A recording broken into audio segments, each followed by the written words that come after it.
it becomes different, bro. Like, not being understood, the level of work that needs to get done in order to get to that high. You can't call out on your dream.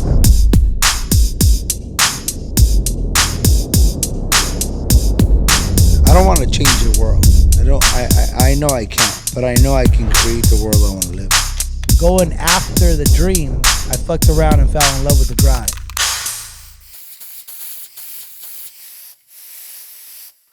What is up, everybody? Welcome to the Glamorous Grind Podcast with one of your hosts, Sal, Mink Media.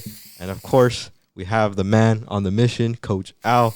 And we're going to give a quick shout out to our sponsors. That is right, my beautiful people. We always start with gratitude to our people, to our gente, to our sponsors. We always have to start off with XL Realty and Mortgage. My brother Ruben, he's the only one that'll take you all the way home, baby. He's got the keys to make your dreams come true.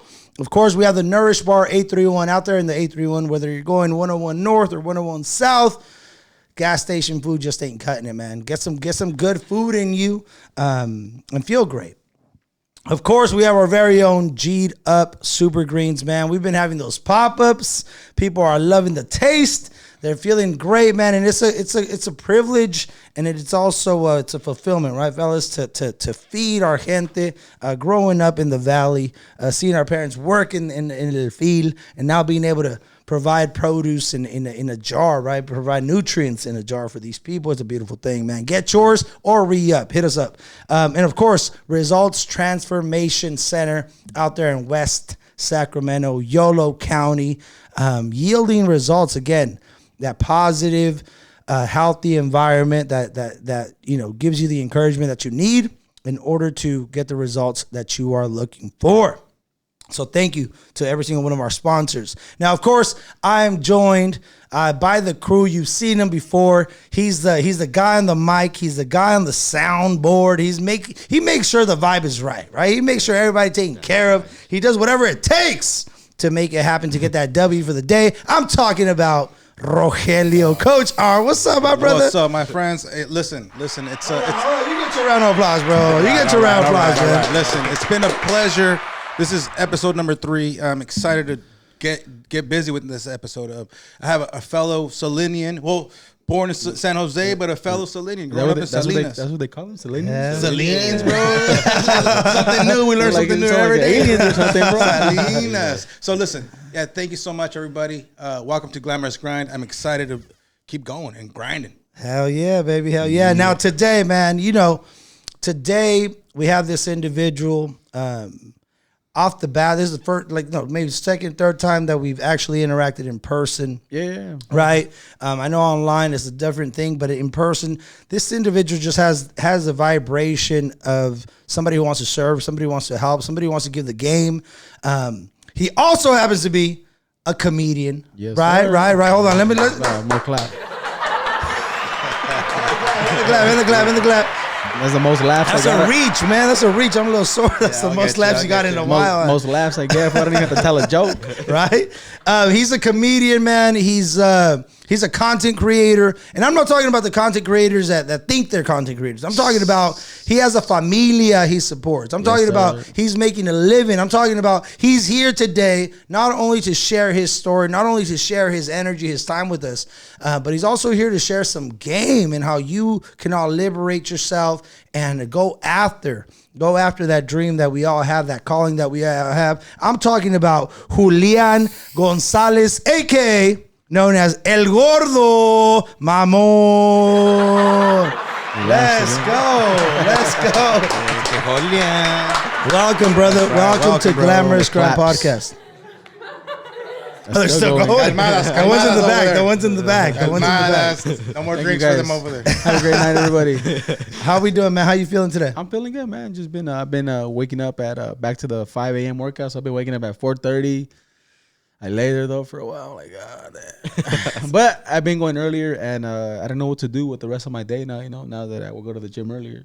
There you go. Yeah. You know I what? As a matter of fact, he's a comedian and now motivating me to wake up earlier. A motivator, you won't do an it. influencer. Yeah, when you wake up too early, when you wake up too early, it only gives you challenging me. Coach Julian.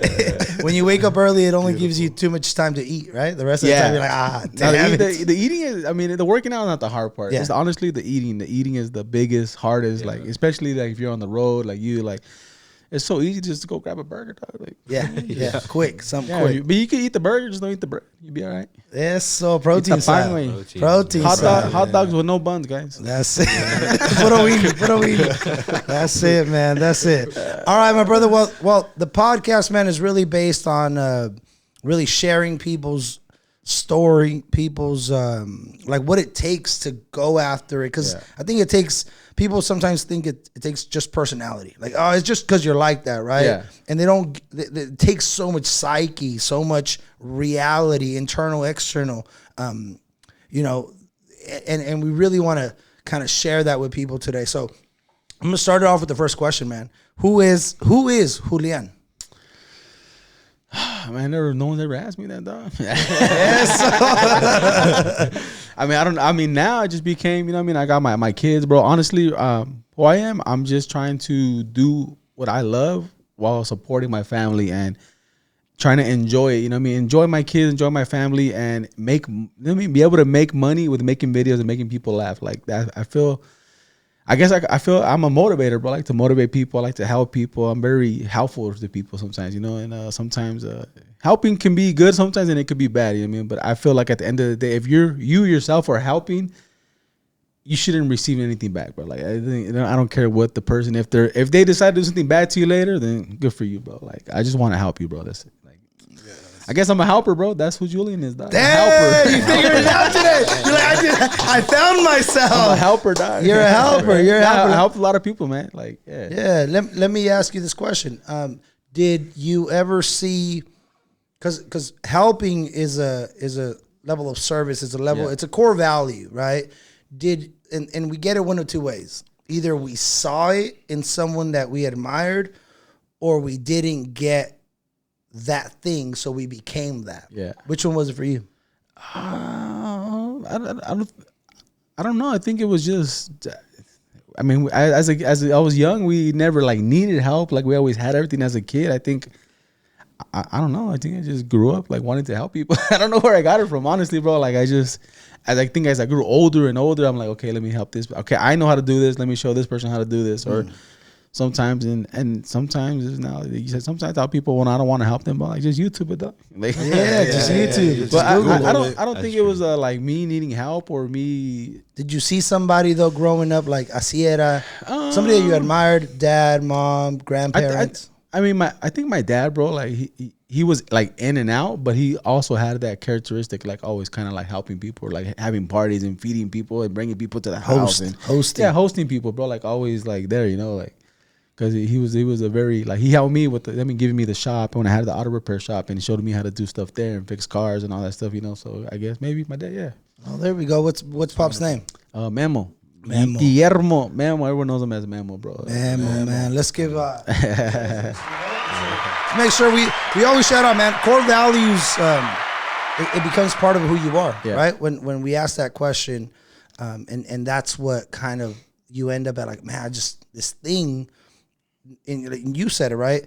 No matter what anybody else does with what you give them or what you help them with, it's all good. I'm still gonna help. Yeah. Like I'm still no te va a cambiar quién eres, right? You know, you still at your core, you're like, I guess I'm just gonna still do it. I'm still gonna give. Because there's a lot of people out there that, I mean, you do help them, like I said, and at the end of the day, like they're wanting your help for the wrong reasons, or they're wanting your help to get to somewhere they need to get to. And like, all right, cool, peace out. Like, because I in the beginning, I did help a lot of people with their social medias and stuff, and they would grow bigger than me or grow bigger followings, and I'd be like, damn, this was not showing me love no more. And I had to learn to like be like, that's how it is, bro. That's it. Move on. Like they got what they got, and you did what you did, and that's it. Ooh, so learn to let go, let go. You know, we often have conversations, man, about, and today we, as a matter of fact, right, we were having conversations about deciding who you're going to be, regardless of how you are treated. There's a level of liberation, and you have this vibration, bro, that it's almost, sometimes we're a hostage to how someone is going to treat us. We're a hostage to our neighbor, right? Yeah. Like, I'm only going to be as kind as my neighbor is. I'm only going to have a good of a day as my boss treats me. Like, we're hostage to how we're treated versus liberated by how we decide and who we decide to be. Yeah. So when did this point of like to bring up like the example like you said today, like I went into Shell's today, right? And I could just tell into the Shell's gas station. Oh, Shell gas station. I could just feel the girl was like just upset, bro. Like it looked like they were doing like inventory for the year. Like I'm like, bro, if you hate your job that much, just quit, dog. Like you're really just unhappy doing this. Then why continue to do it, bro? Like you said, liberate yourself from it. Like there's open your own gas station. I don't know, bro. Yeah. I live. You're mad at me. It's that bad. You're mad at me. Bad. Yeah, you're mad at me because I forgot to like. Can you rescan that real quick? Can you redo it? Because I forgot to put my reward points. Yeah, I'm trying to save some money. Yeah. I mean, it comes back to like you said, like that, bro. Like just there's a million ways to make money now, bro. And it's so much easier with the internet, and people just slack on it. So you been this open-minded individual from the get-go? From like, let's go back to the beginning. Like you've always had this mind to like, there's different ways, creative, or did it like at some point you got tired of like, did something happen to where you boom? I'm gonna become open-minded. I think I was in the military also. I was in the army. I went to Iraq. Hold on. We're not. See, here's what people do. Guests come on here like they're just gonna say nonchalant, like, just drop gems or drop. That's not a flex. That's a level of respect. Yeah. So gracias por tu servicio, my brother. Thank you for your service. Let's go to give him a. That's what branch? What branch? I was army, bro. Gracias, bro. Gracias. Okay, I can see how this conversation is just gonna go. Got it. Okay, so let's go back to. But I don't feel like that was the point where I was like, okay, like I'm gonna do this now. Like, but I was always, since I was in high school, I was always a funny guy, always funny. So like, I feel like owning that business, my dad was like, because I was working at for Monterey at a government job. My mom was there, but like, you're gonna quit a government job? Like, why? Yeah. And my dad's like, just do it. Go get your smog license, and I'm gonna give you the shop, and you're gonna run the shop. And that was the point where like I can't go work for nobody anymore, bro. I'm never gonna go work for nobody. I can't no more, bro. I can't do it. Like never again, bro. Yeah. And that was the point right there. Owning that business, even if I failed, even though I did fail at it at one point, it was to the point where like I can't. I went to try to work for somebody. It lasted 8 months and I left. Shout him out. Where? At the Presidio Monterey as an army guard.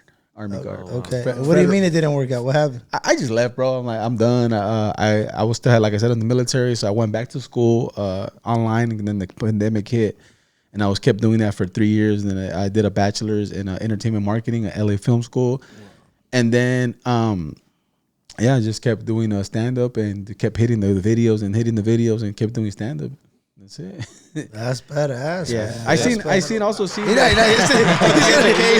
the educated brother right here. The educated brother. Un aplauso para the education. Yeah, man, you went into it. It's powerful, man. Yeah. Now, I seen I used to do a lot of videos at the shop. That's how I started at the shop. I would do funny stuff like just random stuff, bro. Like bums will come in, like race each other for beer, like just crazy stuff, bro. Like like funny stuff. People was funny to you. It was funny. They right. I fed these people. I gave them money. I gave them time, bro. Like they're homeless. They're like they get it. You know that they're. But I stopped doing it because family members would be like, "Oh, that's my uncle you're posting," or that's. I'm like, "Well, come help them, fool." Like I'm giving these fools food and money and drink.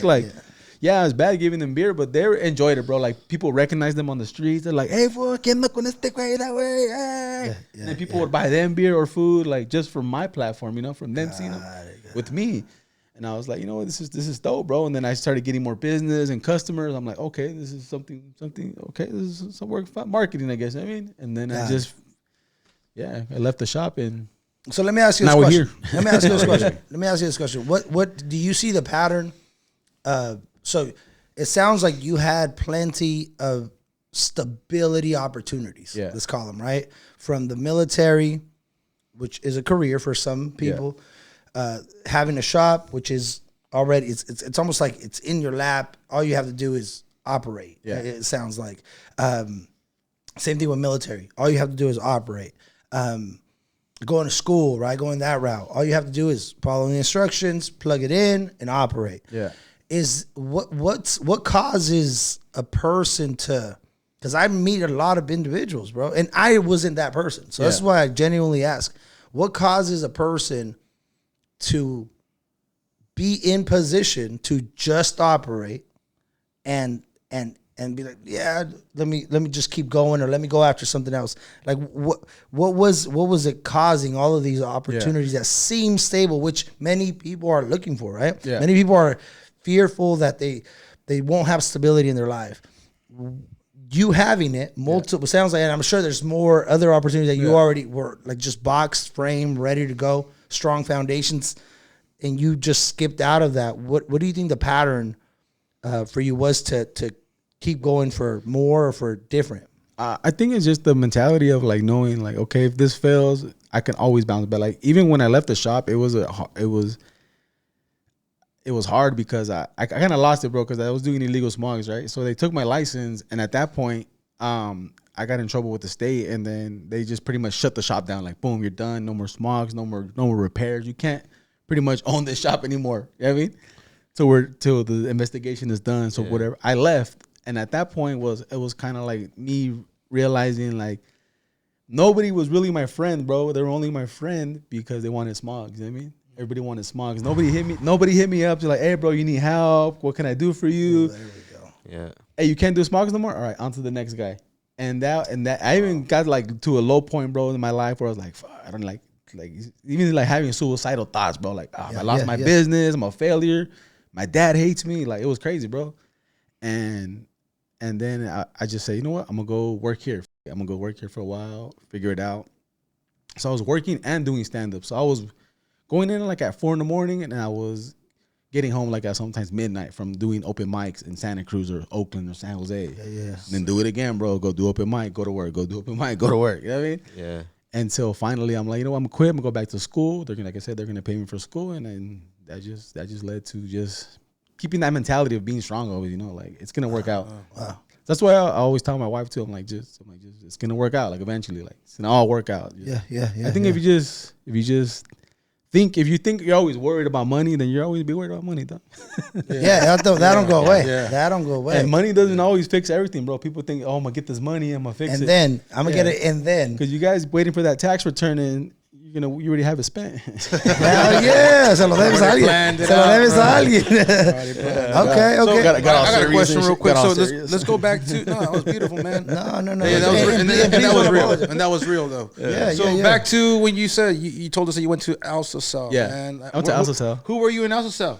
Who was it? Yeah, who was Julian Gonzales? Oh, back then, was he the funny guy? Was he the clown? The class clown? Like a little chubby. Yeah, actually, so I've always been like a little bit chubby, but right there I was kind of still chubby, but I was kind of like getting out of it, stretching out a little bit, you know what I mean? Kind of starting to lose weight. But yeah, I was always around there too.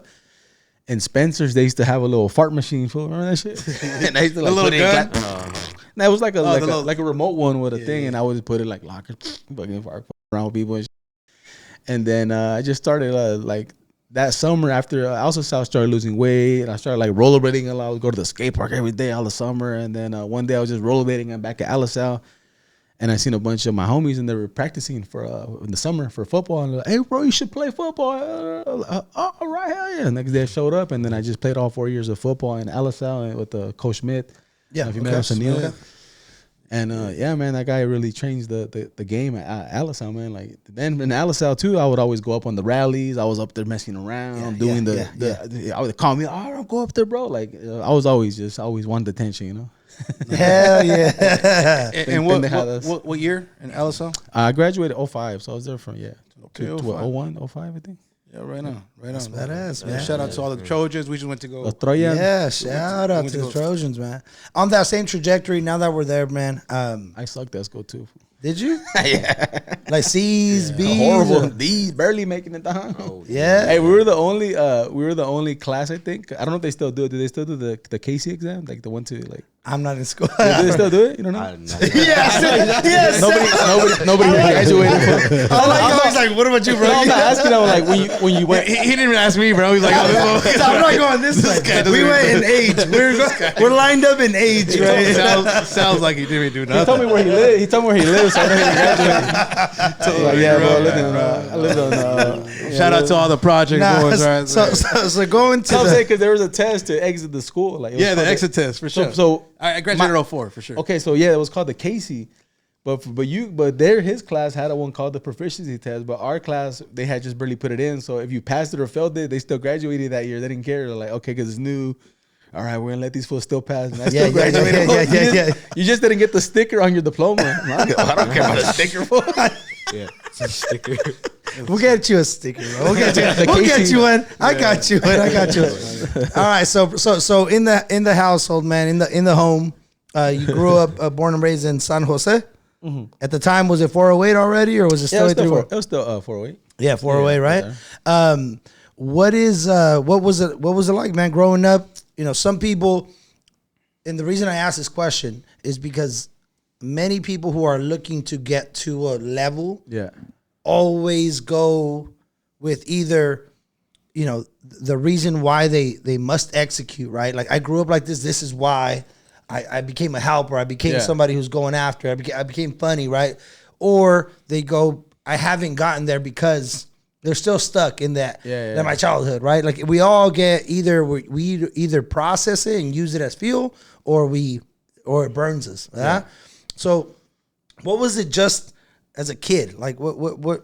How many brothers and sisters did you grow up? Both parents in the household. What was it like? Yeah. Well, I have two brother and a sister, and then I have a half sister, and then you were the youngest, oldest. I'm the oldest out of everybody, and growing up as a kid, my dad was kind of like sometimes in jail, sometimes was not there. Like, when I was little, I don't really remember. I just remember like summertime, like we got raided when we were little. For the cops all came to the house, like, you know what I mean. I have jokes about that. Like, it's crazy. It's funny to me now. You know what I mean? I think about it, and now that he's older, you know, he's like to the point, like, okay, if I know I messed up when I was younger with you guys. Like, I'm here for you. Like, I still, you know, treat him because he's taught me a lot, bro. Like, he gave me the business and the shop, and you have a good relationship. Yeah, with but growing up as a kid, like, we never had, like, there was never a day with no food. We always had clothes. We always had toys, like PlayStation. We had everything, you know. Yeah, sometimes he wasn't there, and sometimes fathers think like that's love. Like, here's all these toys full. Like, hey, like, for me, what I remember for him is he never went to none of my games. He never went, like, all that kind of stuff, you know, because he was either working or doing some other bullshit.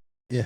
He went. The only one he went to, I remember, because I remember him seeing there was my senior year, like homecoming. He was there with my mom and everybody. Like, that was the one I do remember. But every other game in high school or every time I played a sport, my mom was the one taking us. You know what I mean? So she was the one there taking us to the game and, you know, buying us the equipment and all that stuff. Which they both lived in the house, but my dad was just like women, bro. That fool was always mujeriego. Love it. Still to this day, I think. Still to this day. It's going more. It's getting more. The more. Well, my dad has a 9-year-old fool. He has a 10-year-old kid. Okay. It was a 10-year-old, bro. And what about moms? What's mom's name? My mom's she's cool. She's living here. She was living in Mexico for a little bit. She just came back. She's from San Jose, born in San Jose too, but she just got back to Irene, and she's just chilling, bro, too. Yeah, she's just chilling with us now. And Saludo. Yeah. Thank you so much. But she did a lot for us too, man. Yeah, like, she was did. there. Sounds like it. Like I said, my dad, that fool just hung out with I feel like the reason he was like that was because he came from Mexico, right? To where his parents, he explains to us kind of too, like, at a young age, this fool's like taking vacas out in the middle of the day, you know, coming in all day long, watching these cows and sheep, and then coming back in, and then your dad's over here talking shit to you. You know what I mean? Yeah. When you're just trying to be, you know, a kid, bro. You're trying to be a kid and have fun. And he told me the story that he was going, where they live in a city in Guanajuato called Betania, and he was going back to the next city, Cupareo, on a horse. Okay. That the horse dragged him, bro. The horse drags him, right? Yeah. And the morrito. Yeah, the morrito is like 9-10 years old. He told me, I asked him the story, and he's like, oh yeah, because my aunt told me. And I'm go, oh, what did my grandpa tell you when he got there? He's like, he beat my ass for falling off the horse, and this was already beat up. You know what I mean?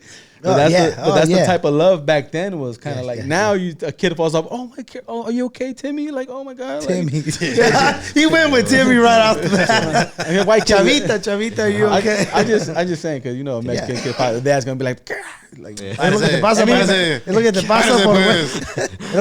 por pendejo, right? But I think that's why he never had love, like as a kid, he just came here when he was like 15, 16 years old, left from Mexico, came here, went to work, made his own life. He's like, I got all this freedom now, bro. Big hustle, baby. Women's cars. I mean, hamburgers were 10 cents, dog. Like, hell yeah. Hell yeah. Two of them. Let's get two of them. And I think that's why he was the way he was, when he was younger, in the young days, doing cocaine and partying. He had his own business, auto repair shops and fast life. I mean, he hustle, grow, build empire. And I feel like that's a strategy. Risk taker coming over here so early. That's a strategy. He's definitely a risk taker. Off of a strength, when that strength is centered, you can see the results happen. Yeah. Obviously, if somebody calls it healthy, not healthy, is based off of perspective y toda la cosa, right?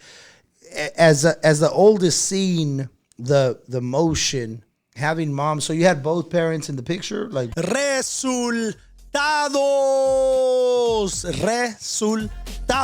Do you know what that means? Results.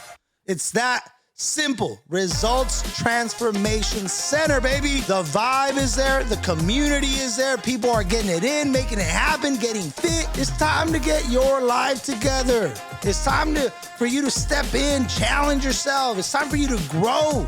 It's time for you to stop making excuses.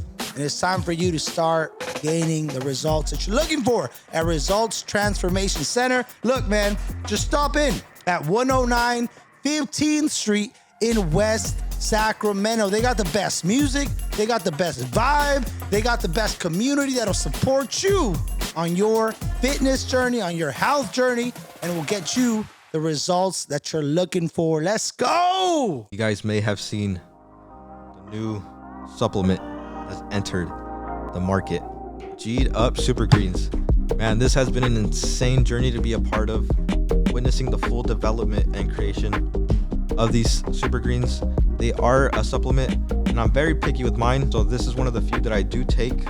I take it first thing in the morning. Some of the benefits are prebiotics, probiotics, vitamins, help reduce stress and cortisol levels, as well as maintain clean energy throughout the day. My mornings are not as groggy and not as slow as they once were. Definitely try some. Let me know what you think.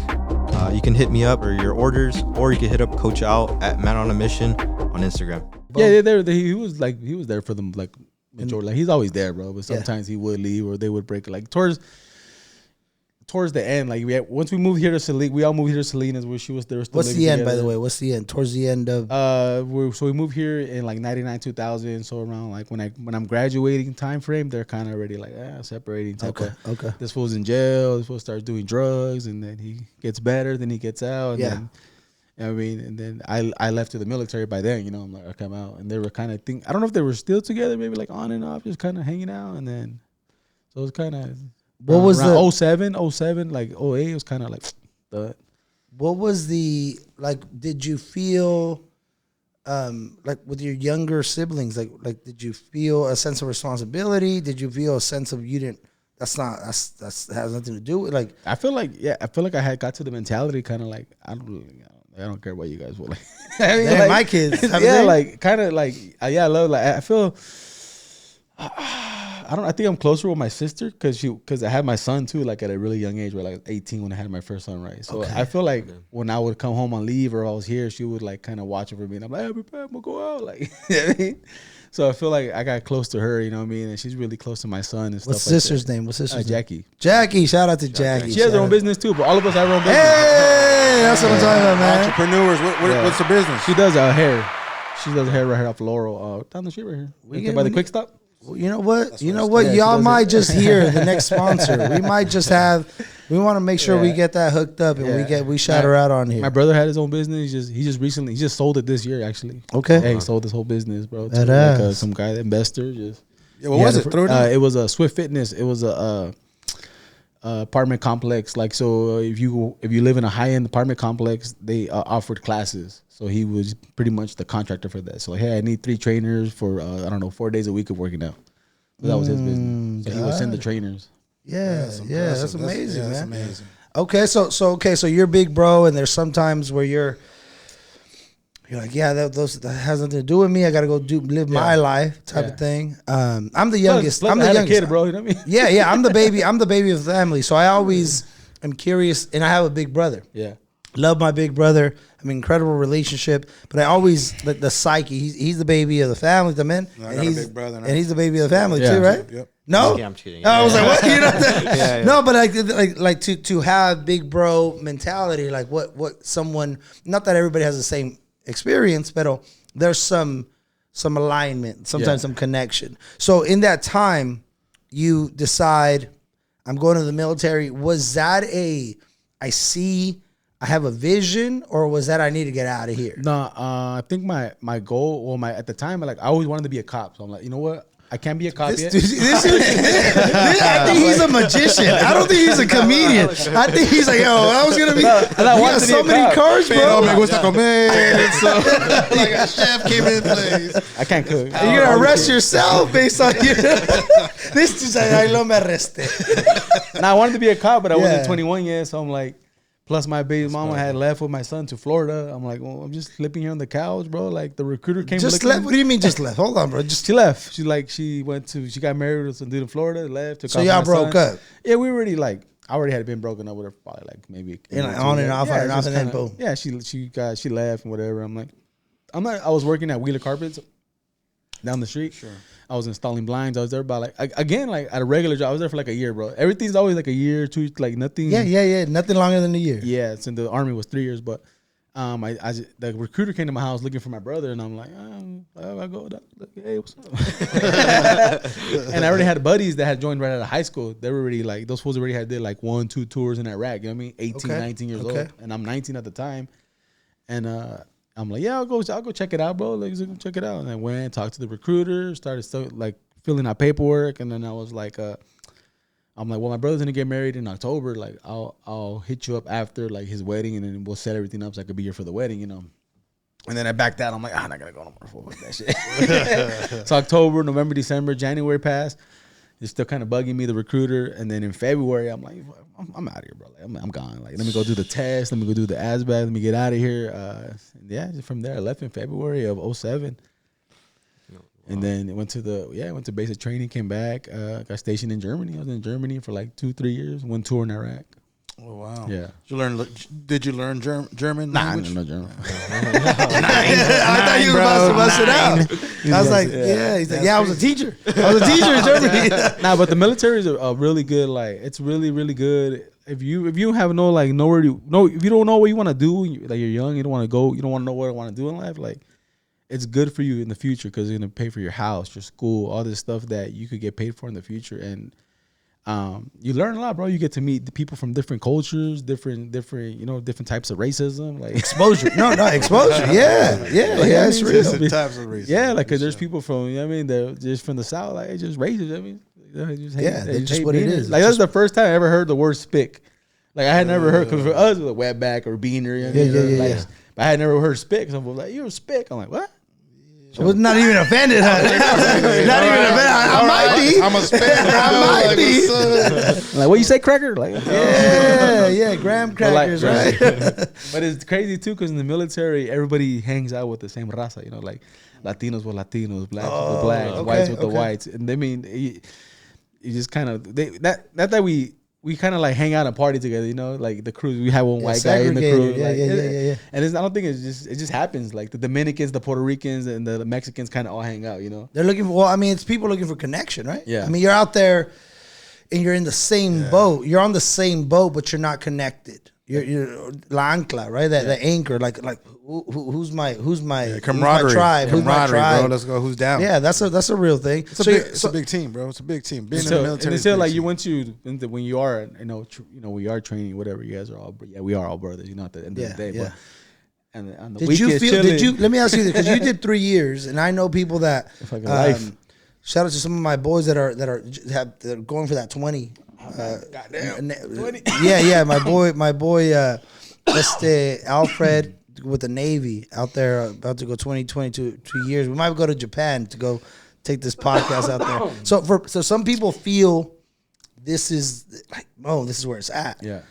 You did it for 3 years. You got a taste of it. Did you not see more beyond that? Reasons why? Yes, no.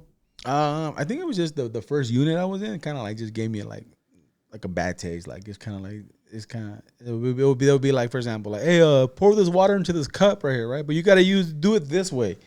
Like, why can't I just pour the water in the cup with the regular way, bro? Like, no, you got to do it this way. It has to be done this way. Like, why? Like, it's making it hard, bro. Why? Yeah, like, why? And then I was never like sorry, like I was kind of not disrespectful, but I was always smart ass to people, you know what I mean? Like a sergeant, like someone higher up than me, like I'll talk back, you know, or say some shit to them, like no matter how, you know. Yeah. And then they didn't want to. I'm like, I'll stay if you guys give me the next grade up, you know, my E5, make me a sergeant. I'll stay. Like I'll re-enlist and I'll go try it, you know, in the States or stay here in Germany. And they didn't want to, so I was like, all right, I'm out. I almost got it's called stop loss. They the unit I was with. They were going to Afghanistan, so I was almost gonna go to Afghanistan with them. I was like a couple of days like from going with them. Like, yeah, you might go to Afghanistan, bro. Oh wow! So I would have done that and then got out. Got I it. went for like a 15 month. They were there like 15 months too. Got it. I mean, I gotta ask a question, man. At that moment, you're in Germany. Did you already think about like stand up? Were you already thinking about jokes? Nah. Were you already thinking about like Nothing. captivating people? No, I was just. I'm like, I'm gonna get out, and I don't even know what I was gonna do when I got out. Honestly, I'm just gonna get out, bro, and just.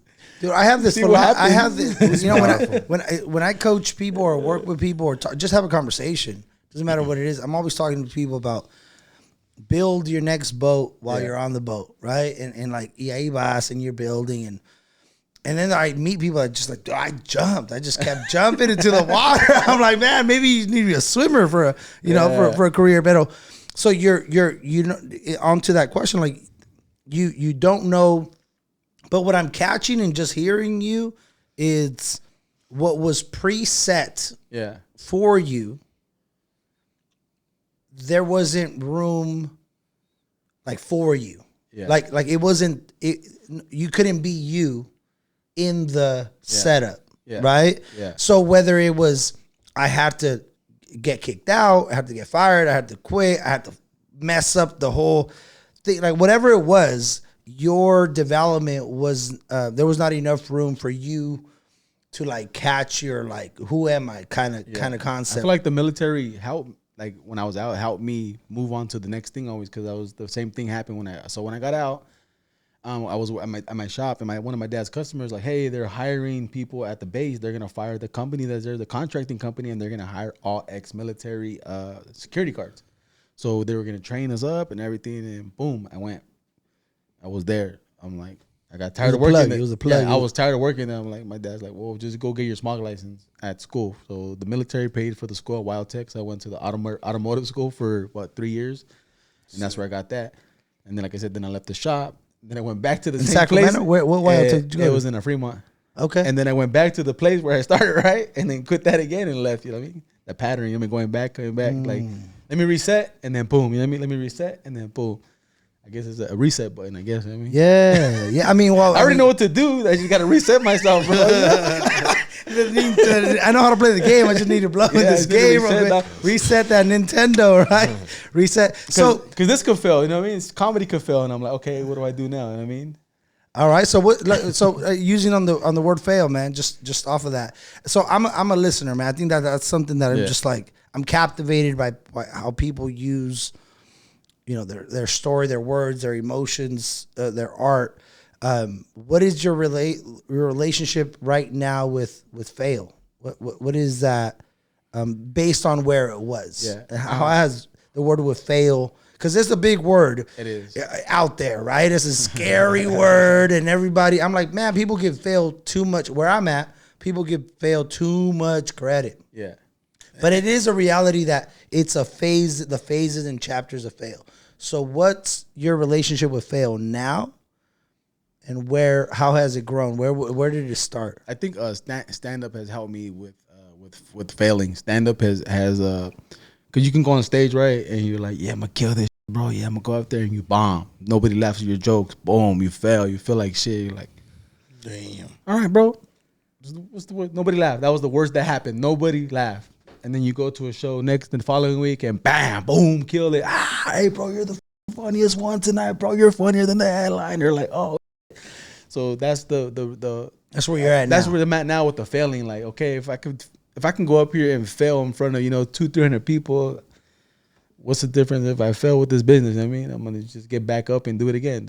You know what I mean? Yeah. You began to build trust with This guy could fail. You know what I mean? Like he could have been like, "Hey, bro, I forgot to hit record." You know what I mean? Okay, well, Hold on. Wait. No. You're fired, man.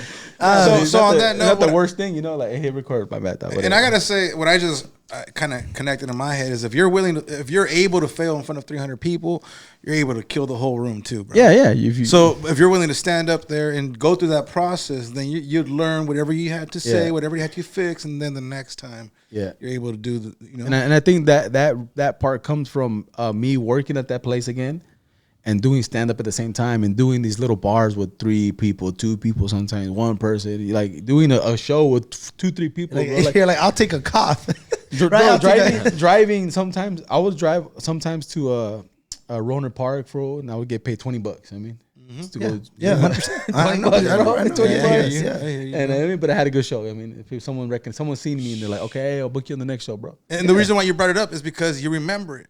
Even though it was $20, because it was impactful for you. And I remember a lot of the times I played music for like nothing, 10, 5, $5, $7. So we had to spread it up. I'm just like, but the room was on fire. So like, You I feel remember, good, right? Yeah, You that's free all- food, free drinks. Fulfillment. So that's powerful, man. Where did fail start though? Where do you think like? Because when you mentioned It started the shop, bro. When I lost it, because it was was my fault. You know what I mean? For like I knew what I was doing was wrong. You know what I mean, doing illegal songs.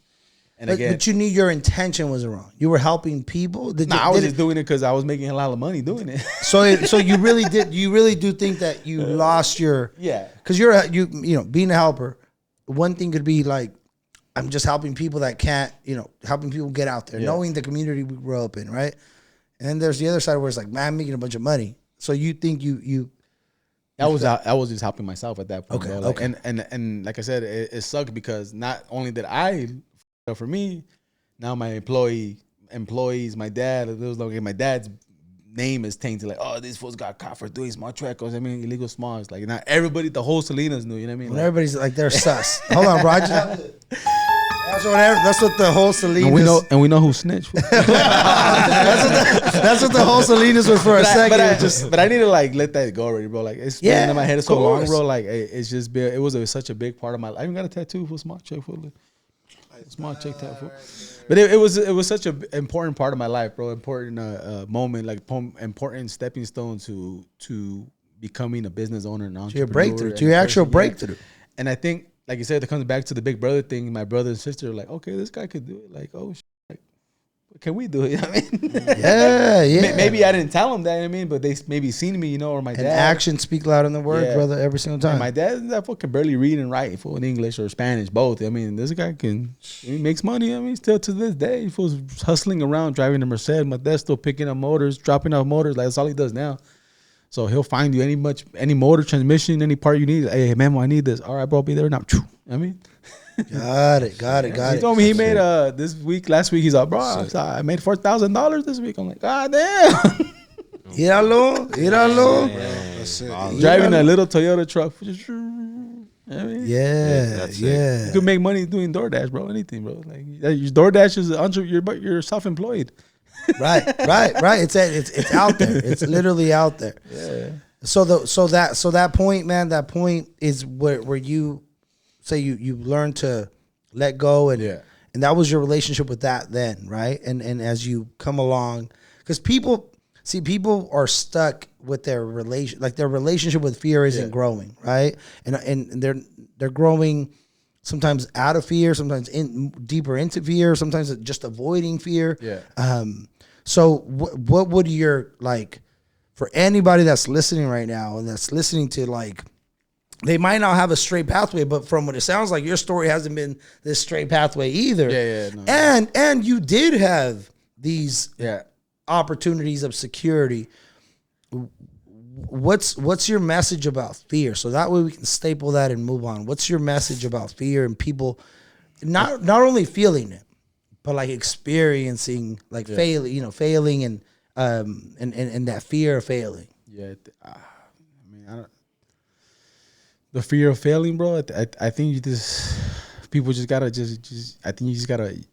I don't know. I think you gotta fail, bro, so you can feel the fear, like that drive, give you that drive. And I think sometimes when you have, I think me having my kids, and my family is like, I think it starts with your family, bro. Honestly, like the fear for me is losing my family, bro. Like I'm gonna lose my family, like if I don't fix this or if I don't make the money, you know what I mean? Or because I think most of the problems with a lot of people is financials. You know what I mean? Their financials is what's causing their family to be that. You know what I mean? So my fear of I guess not being poor, but getting to the point where like, okay, well, how am I going to buy this for my kids, or how am I going to buy food from my kids are good or not? You know not providing, not being able to provide. Yeah. And sometimes I think that's the fear, bro. Like lose that fear, like just losing that fear of you thinking like I'm not going to be able to provide for this people. You know what I mean? Like if you just keep going and lose the fear, you just keep going and provide for your family. I think that's going to be the most like the best driving force you can get.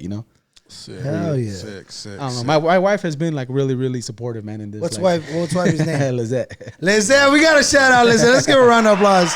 Let's give her a round of applause. It was difficult. You know what I mean? Like how long y'all been? Almost like 13 to 12 years now. Ooh. But it was like, there was times, to the point where like, bro, what are you doing, bro? Like you're not making no money. Like doing stand up, bro. You're not making no money making videos. Like she was the one, working, and I during the pandemic I stayed home with the kids, because I went back to school, like I said, and I'm like, I'll go back to school. I'll be a stay-home dad. You work. Boom, that worked out for a couple years, and to the point where I built up my social media following, and it was able to monetize all my pages and everything. And sick.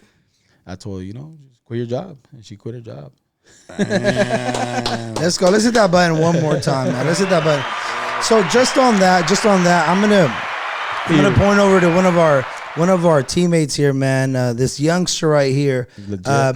He's you were complimenting on his whole setup before. I'm over here making sure that he continues his vision, his dream. He bought him a house. You know what I mean? Like, I want to make sure he's good. I'll make sure he's good, right? I also see, with all respect, I see somebody who carries the weight of wanting to elevate his familia, right? As Mink Media right here wants to make sure, as the youngest, as the baby in his family, he wants to elevate the name. He wants to uphold what was there, before, from pops and moms feeding into him. What would be something that, like, as a content creator, what's something that you would share, but also if you had a question, just of somebody who's like, who you see it just continues to find a way, even though I'll keep saying it, there was already a way. Uno puede decir, ya tenías esto, ¿por qué I'm sure, ¿para qué le das para allá? And I was thinking, like, honestly, with the shop, bro, like, I thought that was going to just be my whole life, bro. Like, I'm going to be in the shop my whole life, bro. Like, I'm going to just be here doing small till I'm 80, dog. Like, you already were, like, getting in there. It was just a family business, you know what I mean? It was like, okay, this is, bro. It's like, he's already claiming this is what I'm going to do, bro. Like, and I mean, cell phones came into play, videos. Hell yeah, this other man. I don't know if you had a question for somebody who sees, has that passion for also now as a dad, also the you have kids? Elevate. So what gave you like the curiosity of like of wanting to do content, or like what was like the first like taste of content creation that like you had? It was like in maybe like 2013, 14. Like I said, I would just post stuff that would happen at the shop, like just pendejadas, like. And people just, different characters would come to the shop, bro, and people were like, hey, bro, post that guy again. Oh, that fool's hella funny, bro. Or like, hey, what's up with that fool?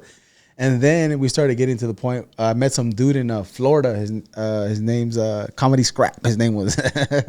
And that fool, You laugh. I didn't mean to say it like that, fool. Like Scrappy. Yeah, Scrappy, yeah. But that was his name, fool. It was Comedy Scrap. Like, No, bro. And it's the blue button. I don't know, bro. I don't know. he's from Florida. I do not Okay, gangbang. okay. I do not gangbang. Yeah. One bit. Never ever. Yeah. Hell yeah. We were just talking about that. We saying came that, up the stairs talking about the same thing. Nah, cause Hilarious. I would send this dude my videos, bro, and I was like, hey, he was like, first of all, he was like, hey, bro, you need to lose the Android phone. I was like, all right, sorry.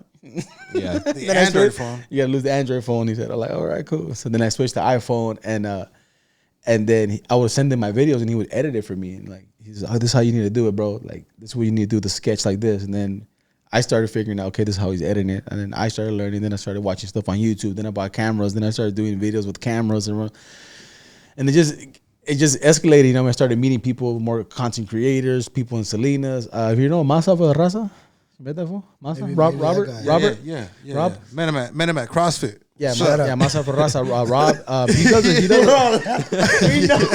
He does a lot of content. He does a lot of content, like stuff for the community here. He does like live. He would do a live podcast and stuff, and he had lights and a bunch of stuff, and he would help me film. And it's just honestly, I guess that was the curiosity, and then I just met people that were willing to help me. You know what I mean? Help me make content and show like, okay, this is what you got to do. This is what we're gonna do, or we're learning together. You know what I mean? I don't know if you were already filming before you met him, but. I'm pretty sure you have more equipment now than when you started. Hell yeah. I mean, I see like one, like two, like $4,000 cameras. I mean, Hell yeah. I guess it pays off to make a protein. What is that? Yeah, hell yeah. Super greens, bro. Super greens. Super greens in the pockets. That's it. So Hey, when Masa from the Raza, just real quick. Yeah. Shout out, man. Yeah, Masa. He'd be saying, hey, Masa to muscle. At the gym. So when was like the turning point when it became like something for fun to like something I could actually make a living off of? I think around maybe like 20, like kind of towards the middle of like me losing like 2017, 2018. Some of the dealerships here in Salinas. Shout out to Ronnie from the car. It used to be called the Car Lot. It was on North Main. And I did like a couple of videos for him, and he's like, "Hey, boy, here's a couple $100." I'm like, "Oh shit, for making a video for like," I was like, "Hell yeah, bro!" And then at that time, I already had like maybe 10,000 followers, roughly somewhere in there. And then people started like, "Hey, bro, come to this place." I'm like, "Oh, there's $100 here, $200 here, boom, boom, boom, boom." And then I started doing food reviews, and the food reviews, like people were like, "Hey, what's up?" Like, boom, boom, boom, boom. So I stopped doing them last year, but that's also a good way to make money. I mean, whatever you think you like. If you like it, there's gonna be a million other people that like it. So just film it and do it. Like, you know what I mean? Like, grab your phone and film it, bro. Like, Sick. yeah. Like, if you like drinking, testing different waters, be like, hey, today I'm drinking Aquafina, and tomorrow I'm gonna try this one. You know what I mean? And you post a video every day. Aquafina is not a sponsor to this episode. That's right. It might be though. I got a question. Or for you, man. I mean, because you can go test different super greens, bro. Yeah, And be like, yeah, hey, yeah. here's Oh, the yeah. difference of I like this one. That's Like, and you true. can can literally just grab your phone and record everything, bro. Yeah. So post a I got video. a question. So who's an influence that you grew up like learning from or listening to or watching that got you into stand-up comedy? Who's one of the comedians that got you into this craft, man? Because it's an interesting craft to get into. I mean, because you share a message. Yeah. You alleviate people's pains. You make them forget about their struggles, bro, when they're laughing. What got you into this? Is it help? Is it through the helping part, or is it someone that you saw that made you laugh? What was it? There was a dude. His name was Mario, and he knew some dude named Raymond Martinez. And then that dude was doing stand up like in 05, I think he said 06, some time frame in there. And he introduced me to him, and then he's like, "Hey, this guy does stand up." And he's like, "Okay, cool." He started hanging out with him, and he's like, "Okay, well, come into my house, we'll write some jokes." I mean, he showed me how to kind of write some jokes. And then I met some fool from the band Quien Sabe band. Yeah, the Quien Sabe band. Yeah, So ¿cómo se llama el güey? Ricky, el No. drummer. The main singer for el pinche. Sí, Flaco. No, not Flaco. That's the other way. No, the other one. But Flaco, yeah, no, Flaco's the guitar player that they have. Carlos. We're over here like Carlos, that. the main singer, Carlos. He's super. He's into acting, and he teaches acting, and he teaches theater with kids. So he also helped me. We'd be in my garage practicing these jokes because the dude Raymond was like, "Hey, we're gonna do a show at the Sports Tavern," which was the one that was in front of the Bank of America. Remember the little bar right there? It used to be the Penny Farlane, and I don't know what else. Okay. And we're talking about Salinas. Yeah, Salinas. We're talking about Salinas. So that's when I did the first show. So these are the fools that influenced me, that helped me, and like, hey, go do your first show. This was in 2018, and then fool named Frankie Marcos. He put me on shows later on. Like everybody kind of started putting me on shows. That was the first time me doing stand up, and I was like, okay, this is cool. And then I just started going to open mics and meeting people and meeting different comics, and they're like, hey, come to this open mic and do this open mic and do this open mic, and I started, my following started growing, and then that was to the point. Like, okay, I'm gonna keep on doing videos. And at that time, comedians like me were kind of like frowned upon. Like, oh, this guy's an influencer comedian. Feels whack. Yeah. Yeah. And from you're talking about back frowned then. upon from comedians. Yeah, from comedians. Yeah, comedians looking at influencer comedians like that. Because it wasn't like real stand up, or some fools would be like, oh, I have a lot of followers, put me on stage, when it doesn't just work like that. But nowadays you can. If you can just sell out the arena or theater, they'll be like, yeah, do whatever you want, bro. I don't care if you're funny or not, bro. Go on stage. Yeah. They're here. Yeah. So that's not before. That was the round, the way. Like you got to go to open mics and kind of, you give your levels. You know what I mean? You become an open micer. Oh, we don't know, bro. You keep saying we don't know, but so you become an open micer. You know what I mean? Like you're open micer guy, and then you start getting, then you start getting on a few shows, and then you like become a feature, and then finally you become a headliner. Like you get paid to headline. Whatever, all these little bars or. I did a lot of bar shows, man. A lot of bar shows. Now, let me ask you a follow-up question to that. Is from all these small shows, which one was the one that you said, like, oh, damn, I got it? Which, from all these small ones, I'm pretty sure you were fearful a little bit, or not? Was there any fear going up the first time? Yeah, the first time, I think because there was like friends and family there, so it wasn't like as scary. But they were like, "You got 6 minutes." I did 4, bro. 4 minutes. I'm like, "You got 6." I'm like, "All right, cool." I had these like super like lame jokes and like whatever, bro. So when was that first time that you said, "Nah, I got this now"? Maybe like a year or two later, like maybe like 2 years in or like a couple shows. I'm like, okay, it's getting better. Good. This year, I felt the most growth with it. This year, I finally felt to the point where like, okay, I'm comfortable on stage. Like if I do bomb, like I said, I don't care. Or I know how to recover from something. If something's not working, I'm like, okay, I'm gonna throw this joke to the side. All right. Try this. Try this. You know what I mean? You're working. I'm pretty sure, like with you too, you can be speaking about something for like, let me, or it could be, I don't know. You could be talking like, I'm pretty sure a crowd from Sacramento and a crowd from Gonzales is 2 different types of people. You know what I mean? Like, yeah. It's gonna be 2 different types of people. So it's the same thing with stand up. You could be doing a show in Oakland, and then you could go do a show here in Salinas with all Mexicans. You know what I mean? Yeah. Or you go do a show with all white people. You're like, I can't talk about Mexican shit that I don't know nothing about.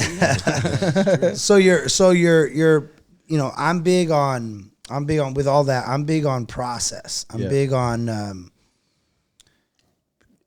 getting ready. I mean, you're a family man. Getting ready to perform, and in your case, just like mine, we're live and right here live también, right? Live. Music. Over 25 years as a drummer. He's got to show up. He's got to record, and then he's got a whole nother job later to edit, right? So for the live craft, talking about working hours versus performing in moments is a completely different game, right? You have that moment to perform. Somebody can talk about they put in X amount of hours, but we're talking about a different. I wouldn't even call it not disrespect it. I wouldn't call it a different level. I just call it a completely different realm where you're talking about performing. Whether it's 15 minutes, 30, an hour, 8 hours, whatever it might be, but there's a performance happening. Yeah. What's your preparation? What's your process that you have found for yourself that you go through in order to put yourself in position? Because you can't guarantee you're going to kill. And I think that's what people want sometimes is we want the guaranteed win. But what have you learned like about your process to put yourself in the best position to win? Just being prepared. Like, What is your being- preparation process? What does your day before the stand up look like? Before the gig? Today, like I try to most like before. So in the, like a couple years ago, I would be rushed. I would be like, all right, I need to make more. I need to make this money. So I would be say for example, I had a show in Modesto. I'm like, all right, I'm gonna go to Modesto. I'm gonna hit up like 3 restaurants. Like, hey, I'm in your town. I'm gonna do some food reviews. Boom, boom, boom, boom, boom. Because I'm not making much money doing stand up. But then I found that was tiring, bro. And it would be like, now I get to the show. I'm like, So you went hustle mode, hustle before the show. Yeah. Like set it all up. So make it a worth. Now I the just trip. chill, bro. Like now I just go to the gym, go chill. That's the gym's not chill. It is. Hold on, you go to the gym and chill. Before that, go to the gym, chill out, Yeah. Like, get ready, chill, focus, look at my set list, like I already have a set list, cause I'm going to try every the jokes we have, a lot of the people, everybody keep trying them, and I already kind of know how much each joke lasts, you kind of know, You keep saying I know, and I'm not gonna say I'm not gonna agree with you, bro. I'm not gonna agree. He knows. No, I know I know my game. I know my game. But like, okay, I know my game. If you have 15 minutes, right? Yeah, but I'm asking you. I get what you're saying. I get it, but I don't know. But if you have 15 minutes, right? Okay, I'm gonna say this. I know. 15, right? No. I said they don't know, but you know. No, he knows. We all know. But, you know too. He plays music. He knows how long a song lasts. But it's not about me getting it. It's about them getting it. Do you guys know? If you go on stage. No, so your process as detailed as you can get to it. I already know in my head. How many hours in advance do you begin your process to be ready to perform? Not hours. Like probably like maybe like by the time I'm shot, like. If the show's at 7 o'clock by like 7 p.m. Yeah, 7 p.m. If the show's at 7 p.m., probably that day. Let's talk about So it's mostly that day. So let's talk about that day, 7 p.m. What time do you wake up? We usually get home. We get home late, bro. So sometimes I'm getting up early sometimes because I'm not comfortable sleeping in the hotel. Like I'm not in my own zone. So I'm usually getting up like 7, 6. Okay. Go get coffee, chill. I'm not thinking about the show though at that moment. I'm kind of thinking like, let me link up with some other comics to make some content too. You know what I mean? So some people may have missed it. You go the day before. I can some days, or some days it could just be. But that's your preference. If you can, you go the day before. Yeah. Okay, so that alone is not everybody. If I'm traveling out of state, yes. Yeah, some people are like, boom, I'm gonna just show up to the thing. Cause not getting you're tired, you're jet lagged. Like if I'm going to LA, then sometimes I'll leave also a day before. Like I'm gonna leave the day before so I can go chill, hang out with my homies over there. I know. Do some videos, and then go to the show. Because usually when we're done with a show, we're usually the most time getting home at like midnight. You know what I mean? 11:30 midnight. Sometimes 1. If we went out to go do something else, or like when I went to Texas, we were there for 4 days. So I was there 4 days, but every night I was going out with the other comics just to go see the scene, meet other comics, meet the other shows. Yeah, you guys any other shows to be on? Okay. But then you get that rhythm, like you said. The first night you're kind of filling out the crowd, like, okay, this crowd's cool. The second night you're like, all right, boom, I'm on it. The third night is the good crowd. Everybody's a Saturday. Everyone's feeling good. You're just bah. Yeah. Sunday kind of cools down. You still have the rhythm from the last 3 days, but you got it already in the bag. You got it for the most part. You know what I mean? Yeah. So your process, boom. If you can, you're an early person. You're not a. I try now. Yeah. Al minuto. Gym in the morning, some breakfast. What else is a part of your ritual or your routine as a performer? Because that's what you are, bro. Ultimately, you're performing. Lately now, honestly, like I just close my eyes and I just pray to God, like, hey God, like let me use my proper words. Let me radiate through everybody. In my head to myself, just telling myself that, like, and I've been doing that. Probably like this, maybe this whole last year, and I also let's hold on. Hey man, you're gonna get the loudest one. That's what we're trying to get to that area right there. No. You were just talking about just because the bringing up God into the conversation. Yeah. How long is this process or this relationship building with this? All right, now I just close my eyes and I. How long have you been doing this for? Maybe like I want to say I started last year around maybe even 2023, like end of 2023, And just before I go up to the show, I just kind of go to the behind. I'll be behind stage, or go to a little corner and be like, hey, just thank you, let me perform to my best ability. Let me, radiate to everybody. Let them laugh, and let me just have the strength, to use the proper words up here, and just be, and it's worked. let me ask why. Why? Why? I just maybe, like I said, the last couple years, my son started going to one of the church Selena, and then I started going with him, and I just seen that relationship that I did build with God. Like I seen it, finally come through me. Like it's been implanted to me from my family, my brother, because my brother's always been in church. But I was always like, that church just wants money. The church just wants money. This church. And then when I finally let that go, like, okay, who cares if they want money? I don't care to take the money. Like, that's on you. Like I said, it's what they want. Like the healthy thing, Like, yeah. If they want to buy a Lambo, you go buy a Lambo, dog. I gave it to you to do good with it. You got a Lambo, that's on you, dog. It was more about you, what your intention is. So that was the big the thing with me and in church was the money thing, So finally, when I let that go, and I was like, just gonna give, bro. Yeah. Just gonna give to the church. Just give here, boom. And it's not even just giving to the church, man. You can give back to anything. I mean, whatever you want. I don't know. You could give a home. You could go feed the million homeless. I don't know, bro. You don't have to give. You don't have to give to the church. You know what I mean? It's about giving, though. Yeah, it's just about giving. Back to who you are. Yeah. Right, back to who you are, right? Because, I mean, originally the story goes you were only looking to help yourself. Yeah. And that's when things kind of that's when it went south, bro. Like just me collecting, like, bro. Sometimes they're making good money, bro. Doing that. Yeah. But yeah, man. That going to that church that day, like it was kind of like, what happened that day? It just felt. I wasn't good, there, so I'm just. it just felt good, going to church, and they were doing it at the time at Rancho Cielo. Okay. And it was just like a tear down church, and then finally they got their building, and it just kept going, man, and just. Yeah. What church is this? Venture Church. Venture Church. Yeah. Okay. It's Shout out to Venture Church. Yeah, they're doing good, man. They're out there doing it. And yeah, I think last year too, I got baptized too. I got baptized with them. Oh man, let's go. Okay.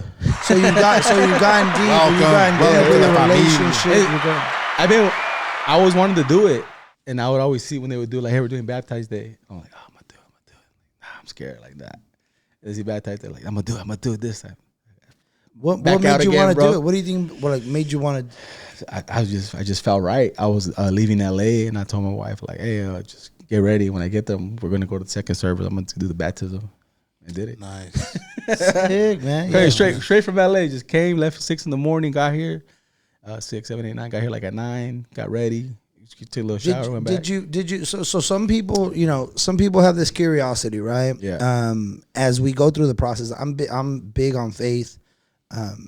I call it action-based faith. Like, if you believe it, then do what you believe. Yeah. Like, don't do what you feel, do what you believe. Like, if you believe exercising is good for you, do that. If you believe God is real, talk to God. If you believe drinking water is best for you, like, do what you believe, right? Yeah, ver cómo te va, and then maybe you change your belief, or if it's working for you, you go after that. So I'm big on God giving each person a set of gifts. Yeah. Right? And he doesn't give you the skill. No. And he doesn't give you the mindset. Right? Meaning perspective. He sets you up somewhere. And the idea is you've got to learn how to, hone this gift, because the same gift that is going to liberate you is the same gift that, if you can't manage it, you can't value it, it's going to hurt you, right? Yeah. The gift of helping, the gift of giving can work amazingly with a comedian. Yeah. Once they're centered and they're working through it. Doesn't mean you're safe out of the waters now that, you're, but it does mean that you are in purpose, you're in motion. There's a level of you feel like you're gaining some traction, right? Yeah. At the same time, the same gift could feel like you're using it all the wrong ways, could feel like you're the one messing up and you're the failure and you're the one that's causing all this destruction. So for people who are practicing faith or curious about God, or was it a voice? Was it a feeling that I need to get closer? Was it inevitable? I sometimes feel like I was like, well, I was going left, and it didn't matter what I did. I still ended up going right. Like, it's still like some people. Like, I was literally attempting to go after Plan B, C, and D because there was opportunities over here, but I kept getting pushed to this plan, so I can't even take the credit for this pathway. What was it? What was your experience? What's been your experience as of late? Like, what caused you to just keep going this route? I'm talking about grown people problems. That's right. I'm talking about plumbing and pipes. If you are a homeowner, a business owner, a landlord, you know what I'm talking about. Yup, those squeaky pipes. Those leaky pipes. When your pipes ain't piping, they're rusted out, they're done. You need to hit somebody up. A1 Plumbing and Drains. They're taking care of the entire Northern California. I'm talking about the best in the business. All you have to do when you run into that problem, when your pipes ain't piping, dial 916-347-3275. That's 916-347-3275. Or you could just look them up at a1plumbinganddrains.org. Flush your problems away. That's what I'm talking about. Hey, psst, come over here. Hey, have you heard? Of course you've heard of this spot. 831, baby. Nourish Bar is the spot to go to. Whether you are on 101 North or 101 South, or you're in Monterey County, Soledad, King City, Greenfield, Salinas, the spot you need to stop at is Nourish Bar 831. Get your protein smoothies, get your protein donuts, get your energy tea. Hit them up at nourishbar.831 at Instagram. Check out all the goodies that they have. Hit up my people, man. Nourish Bar 831 is the spot. If you're anything like me, making big decisions can be super intimidating. One of those decisions is like buying a house. You see memes about it, TikToks about it, Instagram reels about it, and while everyone is asking where do I start, I like to begin with who do I trust. And that is with Ruben Venegas at XL Realty and Mortgage. This is someone I personally know and trust with over 25 years in the game. He's helped hundreds of people with their real estate needs from buying, flipping, and investing. Whether you're ready or curious, this is the guy to call. Ruben Venegas at XL Realty and Mortgage. 916-206-9616. I think it was just me giving money, like me giving the money without me thinking about it, like here, like just giving that money and seeing me get that money back double or triple something. I'm like, okay, this is working out. Okay, I'm getting on shows. I'm getting paid more for this show now. Okay, I got gas money. Like I like just not be able, like maybe the last, I want to say maybe last 4 years, I have not like paid nothing late, bro. No rent, no nothing. Like just everything's been like clack. Yeah. There, just because I believe in this, you know what I mean? I believe in this now. That's it's taking me, you know what I mean? Making me feel better, making me feel, you know what I mean? Hired. I don't know. It feels good, bro. Yeah, it does feel good, man. It feels it does feel good. It does feel good to go. Powerful. And it feels like, I think the reason why it feels good too is because it's I believe everybody's purpose, bro. It is ultimately to serve and to help heal each other or help support each other. But you felt more you. You felt more. It's like, people are gonna like. And then people are still, whether you believe in God or not, like at the end of the day, people are still going to just be judging you, looking at you. So sometimes people are scared. They're like, oh, that's the church guy, bro. Oh, this guy bugs, bro. That's the guy, bro. Like, this is the church dude. Like, you don't need to push it on anybody, bro. If people are going to want to do it, they're going to want to do it on their own. You know what I mean? And you can't be that guy always like, hey, bro, you need to go to church. You can just tell him, like, hey, bro, you don't even need to tell him in that way of going to church. You can just tell him and like, hey, man, you're looking good today, bro. I mean, something nice, bro. It might change this guy's mind and be like, oh. I almost said thank you, bro. You looked into my eyes. I was like, I almost said thank you, bro. No, yeah. Like the other day, like we were all hanging out right in Old Town, and this girl, she's a girl, walks up to all of us, and we're all just kind of chilling. And she's like, "Are you guys just come out of Dubbers?" We're like, "Nah, it's a Monday." All right, it's a Monday. I'm like, okay. And she's like, she looks a little bit like drunk, you know. She's like, oh, my girl just left me. It's a girl, right? Yeah. She's like, my girl just left me. And then she has a tattoo, right? Only God could judge me. I'm like, oh, my God, this is crazy. So we all start telling her not to go there, you know what I mean? We're like, hey, you shouldn't go there. Like, don't go there, don't go there. You can see her mind turning, you know? Like, and I'm like, hey, you should even think about going back straight. Like, I told her that, bro. Yeah. And she was like, you're right, I should. Like, just implanting that in somebody's head, because someone implanted church into my head, bro. Like, they implanted, like, it was always there. Like, and I was always like, nah. And that, like I said, that seed, you know what I mean, is people also scared maybe to get baptized because, like, oh, I'm going to go back to drinking, or I'm going to do this. But as long as you know now that, okay, that what I'm doing is bad, this what I'm doing is bad now, like, you know, then you're on the right path. If you're doing it and just doing it and not knowing it's bad, then you're on the wrong path, bro. Yeah, you're aware. Yeah. Awareness of you, like, if you're cheating or if you're drinking still, like, I still go to shows, you know what I mean? I'm like, take a little shot. I'm like, okay. But I need to scale it back sometimes. I'm like, okay, don't get all wasted no more, bro. Like, just take one or two. You know what I mean? Yeah. And I think that's the fear of a lot of people. Disciplina. There's a level of discipline to art. There's a level of discipline. Sometimes believe people see content creators, speakers, musicians, comedians. I mean, and this is, by the way, I just have to say this, fellas, like, to be at a table with creatives who are, and I wouldn't even want to say that word yet. I'll use that second. But creatives who are disciplined in their craft. Yeah. You can be creative, but not disciplined in your craft. I believe that 80% is mindset and emotional intelligence. It's not 80%, and then 20% skill set, and then in between all of that, you're gifted this thing. Yeah. And you guys have all worked on your craft. You guys are no longer just a dreamer or a thought person or an overthinker. Like, you guys have all taken a step towards bettering your craft and that craft bettering self, right? Yeah. That's an amazing thing. And as a person who's speaking, and I'm like, man, I'm amongst you guys. Like, it really, not for real. Like, you know, nothing but respect to people who are just stepping out of and stepping on that stage and standing up and playing the music and putting the videos out and getting in there. I don't want to say it takes a whole lot. It takes a certain level of individual to just say, I'm just going to keep going. Because I don't think none of us know the path. Like no. When we're doing it, when we're throwing ourselves into the art. Like, this might not, comedy might not be the end, you know what I mean? It might just be like, I guess. It's another stepstone for something. back to Monterey. Yeah, that's it. Reset the But I think it only becomes a stepstone.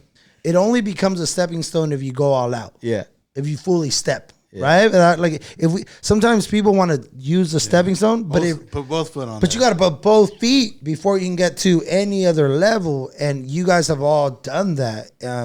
And I'll now use the word monetized it, because that's ultimately what you mentioned in the beginning.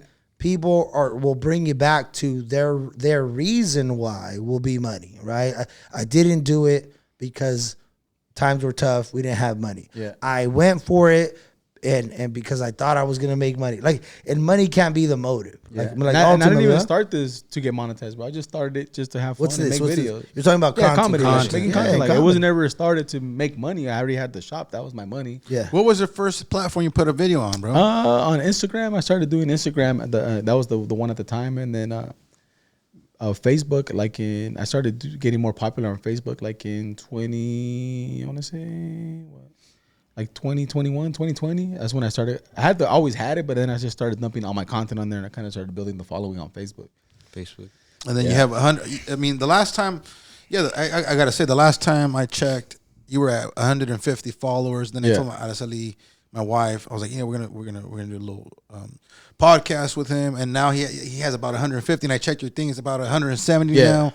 It keeps growing. You keep growing. Hopefully, it could get to 1 million. Though. Yeah, let's go. The way you're going, brother. Proud moment for me the day was like I was like 9 o'clock for it. I was just chilling with my wife in the bed, like, bro, like, people are at work or not? I told her. I got it with my wife. Hell yeah, you're on that. Like, it's dope, bro. Hell yeah, it's dope. Me and my That's wife, dope as my fuck, kids yeah. right there in the living room. My baby, you know, and she's whatever doing. I'm like, we're just chilling, bro. Like, With that, I gotta ask you, compa. I gotta ask you, like, obviously, you know, in getting into from being a musician and, you know, coaching, speaking, being on the road, what has it been like, man? Like the family time and like just like getting accustomed. We talk often like so by coaching, like, I don't know, like what is like he's coaching you. I heard you talking about earlier, but I never even asked you about it. yeah. Like you're coaching kids, like to guide them, like to the right direction. Yeah, we do, man. Yeah, we do mindset coaching, but also, I mean, I started in athletics, bro. I've been coaching for 15, 16 years, and kids are amazing. My teams are killers, bro. Sports. Yeah, sports. Like football? Yeah. Soccer. Football, soccer. Football. Yeah, the real football. Yeah. Not egg handball. I mean, I played that type of football handball. too, man. But football. You know what I mean? And I got a team to like 6 in the state. Oh damn. Yeah, out of like 500 teams, bro. It was good. pretty like focused, right? So yeah, started coaching sports, played music, you know, and then now we're coaching mindsets at elementaries and middle schools and high schools, along with, you know, different companies and teachers as well. So I mean, I'm following steps. What's it So been what- like? What's it what- been like to like experience the new to have more schedule? time. Yeah, to have more time. Do you feel like when you speak, because you speak here a lot, right, in Salinas, like Yeah. do you feel like the children? Do you feel like the children don't get motivated enough by the parents because they're like kind of always working? They're like, Mijo, you could do whatever you want, or like they don't really tell them. Like, do you feel like the kids have that mentality, like they can do whatever they want, or do you feel like they're just gonna go to school and get a job? You know what I mean? Well, Like, that's the right way, you In know? my experience, I've got to experience both areas, bro. The ones in school, the ones in classrooms, and also outside, right, where they're the little athletes, right? Yeah. And I gotta say, a lot of times, I gotta say, they're coming to class or to practice with the wrong mindset. Yeah. Whether they're getting it from wherever they're getting it from. Yeah. And I don't want to say it's the gossip, but a lot of times it happens in the house, right? First. But really it's they're not, you know, there's a lot of lack of this mindset that you have, and that I'm learning of, that we're all learning of. Yeah. Of how to keep it strong. There's a lack of that, and there's gaps in every area, which is in classroom, which is in the soccer field. I'm pretty sure there's gaps in football teams, dude. Like, you know, all these different areas in artistry, right? And you know, like in video, like in music, there's gaps. Leadership, you know, lack of leadership, and I think that. So me being able to experience that, I see that there is a little bit lack of leadership.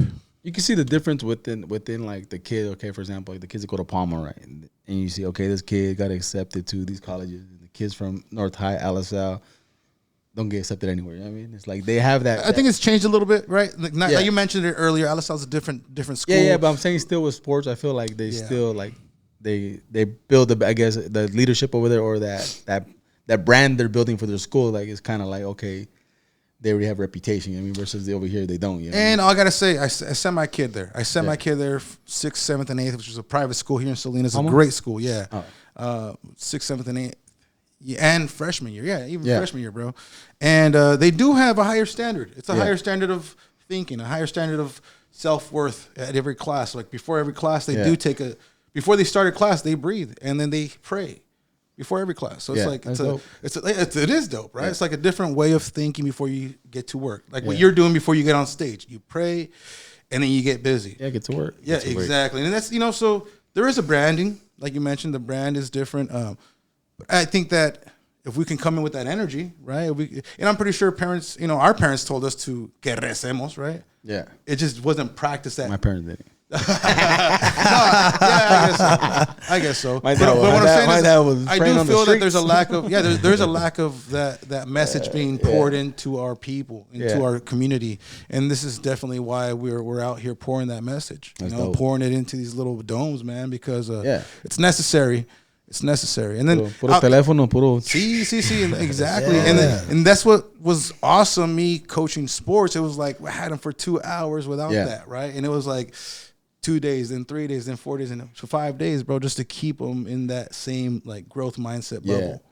And I love, that's real, man. I love. So with the whole content creation, You went to LA Film School? Yeah, but I didn't do like no film, nothing with that. I just did a entertainment marketing class. Entertainment marketing class? Yeah. Is there anything that you've learned in there that you apply to what you're doing right now? I kind of already like knew what they were kind of teaching. Like I feel reinforcement. Yeah, kind of like it was kind of more like just I guess be more organized with all your stuff and like content, like just kind of just plan more stuff out. And it was just kind of I feel like it was like that school is kind of like just taking people's money. They didn't know what they were talking about. Okay, that was the experience. But I mean, I didn't pay for it. The military paid for it. I mean, so that's why I wasn't tripping. But because a lot of the online, I mean, I don't know if a lot of the online schools are like that, but it was online, so it's kind of like, hey, do this discussion board and do this, and it was more like a lot of like, hey, watch this video, hey, read this thing. It was online. So what's your joke writing process, brother? Like jokes, just like stuff that happens to me, bro. I just on your day-to-day basis. Yeah, like I'll write it down. Like I'll write something down. Like, hey, this happened to me today. Okay, let me try this on stage. Like, you know what I mean? And then I'll try it on stage if it hits, or I'll. Do you write it out the way it happened, or do you start just joking around on the page? I'll write like a note. Like I'll write like a note. Like I don't know, the liquor store and this happened, you know. And then you start creating your joke acá arriba. Yeah, I can start creating it. And then, the same exact way. It's the same exact. Or some way. people like to write the whole joke out. Nah, I just need a bullet point. I just need a word, a bullet point. But I think that just comes from. I think that just comes from being Mexican. I think white people write it down. Nah, that comes from being present. That comes from being present. But I said then you just capture. Because white people are like, I gotta write this down. Okay, let me write this. I pull over sometimes. The dog kicked me and I kicked it back. Like okay. Yeah. Versus but like us. Like I'll write like a whole sentence or something like, oh, I was at the school and this happened to me. Like, you know what I mean? Yeah. Like I don't know. Like sometimes like I was at the Halloween parade one day. Like little kids, hey bro, are you a YouTuber? Like, bro, you shouldn't be watching my videos, dog. Like, you're in kindergarten, fool. Like, yeah. You do have a YouTube channel? Yeah, I have YouTube. Oh, like my daughter, they emailed me like last time. And you're like, hey, your daughter called somebody a. I mean, like I was like, oh. Like, wonder where she got that from. What is like, I mean, what is a joke? I mean, yeah. What is that? What is that like? What is that like? Doing your style of comedy.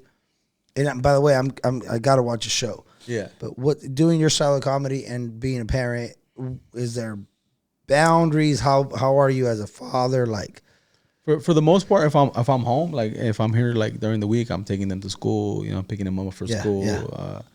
So that's what I'm doing during the week if I'm here. You know what I mean? Yeah, but do you shield them from your style? Do they know? They know, but I'm not at the house cussing or stuff like that. You know, at the house. Yeah. But they know I do videos, and they knew. I mean, they'll be like, "Oh my dad's like gordo mamon." Like my wife told her she had a shirt, and I gave it to her, and she's like, Mom, what does this mean? She's like, she wanted to wear to school, El Gordo Mamon, and said on it, you know. She's like, you can't wear that as a bad word. She's like, you're a bad man. She goes, that's a bad word.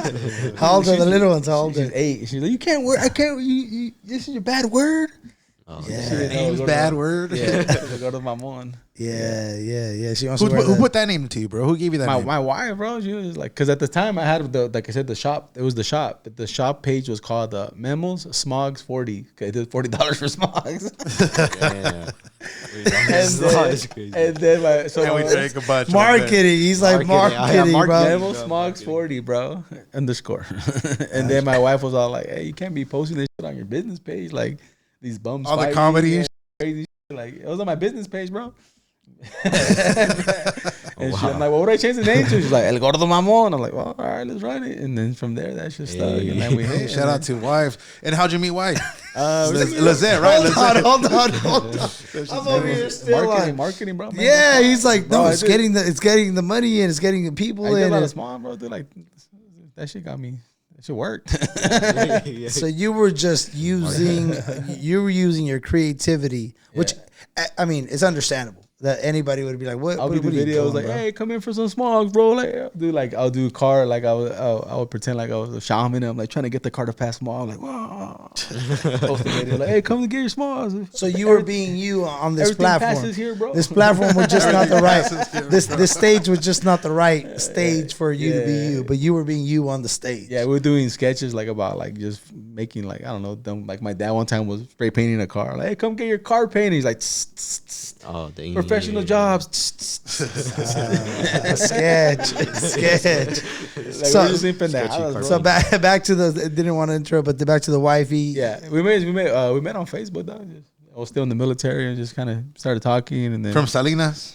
no, she's from Inglewood, from LA. Yeah, Oh, wow. Inglewood. her uncle does smogs. Well, used to, not anymore.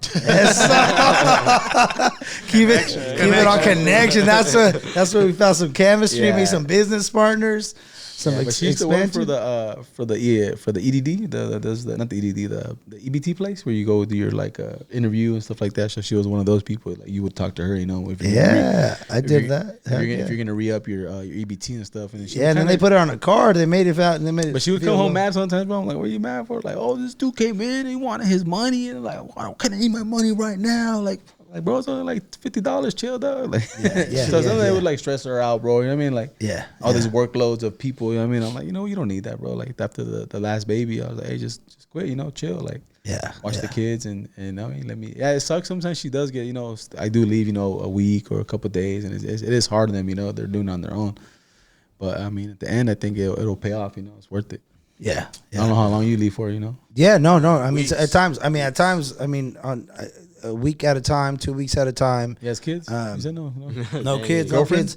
Yeah, I got 4 Nothing? myself. Nothing. Yeah, you But don't need to, nothing. just to answer Whatever he that, wants. yeah, to answer that, to answer the schedule, man, it's been a blessing. It really has to be able to spend time with my wife, be able to spend time with the kids, to be able to Yeah. deliver the kids to school, pick them up.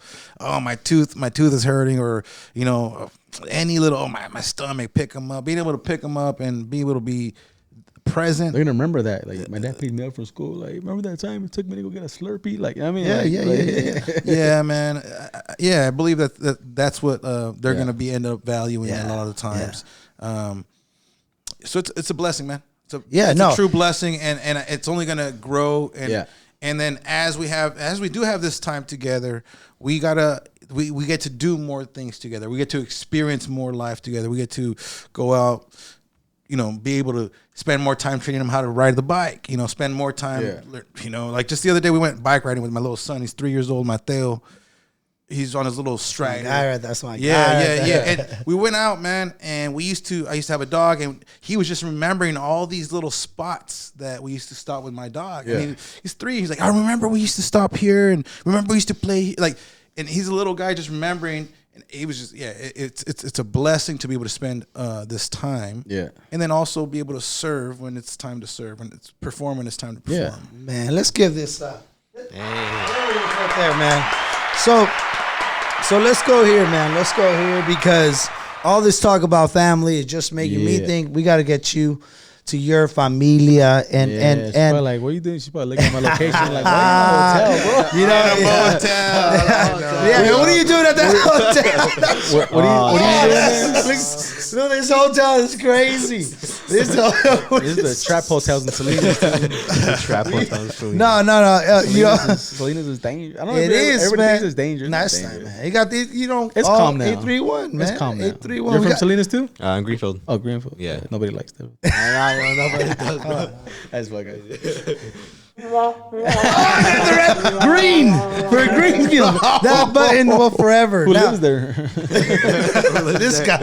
Is it, what do you guys? How many stores do you guys have now? Like 2? We have Walmart, CVS. none of those, bro. Whoa, slow down. We still gotta drive 40 minutes to get like stuff from Walmart or Best Buy. Yeah. But I don't live. We don't live there no more. Best Buy don't even have anything no more. All right. So with this, man, You got 7-Eleven at least? We have gas stations. No, No 7-Eleven. No 7-Eleven. you got a comedy show. You got a comedy shop in Greenfield. shop. Come on. I did a comedy show in Soledad last year? I think it was last year. It's so horrible. Soledad, you guys have the can't worst. clown on You guys Soledad. have the worst. I got crowd, partnerships. dog. I love Soledad. We got some beautiful partnerships. That people not people, just the people that were at that show, horrible. The Well, people that was at only- his show. it was only the people at couple my of them. show were great. I love Soledad. We love Soledad. It wasn't Solid. happening. It wasn't happening in Soledad. Oh, that sign! It says I love it. I love Those are that crazy. sign. They were It's wasted, happening though. in Solidarity. They're wasted. Let's get to this, man. Let's go with what's the fuel that's providing the fire for the vision. Aquí le estás tirando. You know what's the target? What's something that and often I don't ask this question because I do believe in sometimes people focus too much on the big picture Yeah. and they don't take the small step, right? Yeah. But the action is small. Keep the vision big. Take the action now, sort Yeah. of concept. But I get what's the direction more so. Pay my taxes this year. Like, No, not just playing. He's not just playing. We're all IRS is not playing. pay my taxes in small increments. Yeah. I mean, I don't know what direction I want to go right now, man. I really, my goal, I think, my direction I want to go right now is to eventually be able to sell enough tickets, because I know that's going to generate more income than the videos. You know what I mean? Like if I'm selling out, a weekend in the Improv, 6 shows. I mean, I know I'm going to take home a good bag. And that's going to allow me, to do more clubs. To help like, more, to okay, give this guy's more. doing this, and now, I want to get a bigger house. Eventually I want to move out of Salinas. Not because I don't like it, but it's just you need to grow out of it. There's people that don't leave here, bro. I've outgrown it. You have followed that pattern, and that's your pattern. You're somewhere, and then it's like outgrowing it. Yeah, So I'm in you're San kind- Jose honestly like 3-4 times out of the week. Most of the time. Okay. So I'm out there. Yeah, so doing a lot of get stuff. closer to work. Get closer Yeah. to those places of work. Yeah, I don't know. He's either Vegas or LA. I don't know. There you go, man. Well, One we of those want two that for you, places, bro. We but- want that for you. I want to see you do that. Maybe I'll be part of his team, bro. Hell, no, not maybe, not maybe. We're doing this. We're doing Let's this. go. Maybe I'll be a coach. The veras, bro. The veras. As an individual who has walked the journey. Yeah. What you touched on today, I can already tell you it's part one, and not just on this level, but just on all these other connecting points that I want to be able to help and serve you.